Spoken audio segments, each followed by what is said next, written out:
So yun, umaandar na yung compressor motor. So kaya hindi siya lumalamig dahil hindi maandar yung compressor. So sunog yung wiring niya at saka yung relay niya sunog din.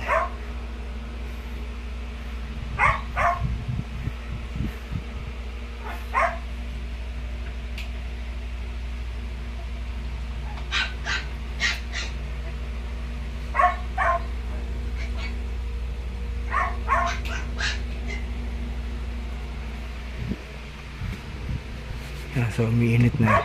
So pag umiinit na, ibig sabihin nagpapump na ng freon. So lalamig na yung loob nito.